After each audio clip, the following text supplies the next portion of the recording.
کہ جب یہ آیت نازل ہوئی کہ تم اس وقت تک نیکی کو نہیں پہنچ سکتے جب تک کہ اس چیز کو خرچ نہ کر دو، اللہ کی راہ میں اس چیز کو نہ دے دو جو تمہیں سب سے زیادہ محبوب ہے، تو حضرت ابو طلحہ رضی اللہ تعالی عنہ جو مدینہ کے انصار میں سے ایک مالدار صحابی تھے، اور ان کا ایک باغ تھا بیروہا کے نام سے، جس میں میٹھے پانی کے چشمے تھے اور زبردست کھجور کے درخت تھے، باغات تھے، وہ سرکار کی بارگاہ میں حاضر ہوئے اور عرض کی کہ اللہ تعالیٰ یہ بیان فرماتا ہے اور مجھے یہ باغ بہت محبوب ہے، تو میں یہ آپ کو دیتا ہوں یا رسول اللہ، کسی کو بھی دے دیجیے آپ۔ یہ بہت بڑی بات ہے، واقعی صحابہ کرام علیہم الرضوان اس قابل تھے کہ وہ اس امت کے رہنما بنتے۔ نبی کریم صلی اللہ علیہ وسلم نے ارشاد فرمایا،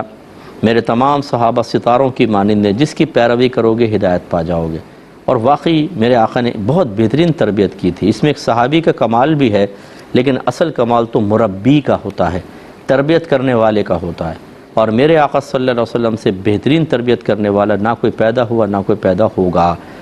رحمت کونین صلی اللہ علیہ وسلم نے قولی طور پہ بھی تربیت فرمائی، عملی طور پر کر کے دکھایا، اور پھر دوسرے کی اصلاح بھی فرماتے رہے، اور اس طرح تزکیہ نفس فرما دیا۔ یتلو علیہم آیاتہ ویزکیہم ویعلمہم الکتاب والحکمہ، یہ نبی ان صحابہ کے سامنے قرآن پاک کی تلاوت کرتے ہیں، ان کے نفوس کو پاکیزہ کرتے ہیں، ظاہر و باطن کو پاکیزہ کرتے ہیں، اور انہیں کتاب اور حکمت سکھاتے ہیں۔ تو نبی کریم صلی اللہ علیہ وسلم سے نص قطعی سے ثابت ہوا کہ آپ نے تزکیہ فرمایا، ان کے نفوس کو پاکیزہ کر دیا، دنیا کی محبت، مال کی محبت اور کینے بغض سب دلوں سے نکال لیے، ان کی ایسی تربیت فرمائی میرے آقا صلی اللہ علیہ وسلم نے۔ تو یہ کوئی آسان کام تو نہیں ہوتا کہ ایک اتنا زبردست قسم کا باغ جس سے آمدنی بھی ہو رہی ہو، اور میٹھے پانی کا چشمہ نکل آنا کسی زمین سے، صحرائی زمین، تو وہ بڑا اللہ کا کرم۔ اور پھر نبی کریم صلی اللہ علیہ وسلم اس باغ میں جاتے تھے اور آپ وہاں بیٹھتے، کھجور کھاتے، پانی پیتے تھے۔ تو ایک ایسی جگہ کہ جہاں سید عالم صلی اللہ علیہ وسلم محبوب سمجھ کر آتے ہوں، تو وہ بھی کتنی بڑی سعادت کی بات۔ اب اگر یہ باغ صدقہ کر دیا جاتا،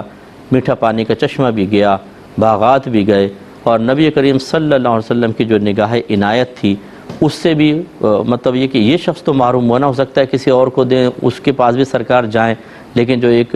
ہمیں سعادت حاصل ہو رہی ہے اس سے تو ہم محروم ہوں گے، لیکن سب برداشت کر لیں گے۔ اللہ نے فرمایا ہے اس کی راہ میں دیں گے۔ قرآن حکیم، سیرت النبی صلی اللہ علیہ وآلہ وسلم، احادیث مبارکہ، فقہی مسائل کا بیان اور بہت کچھ انشاءاللہ تعالی جید علماء کرام کے ساتھ۔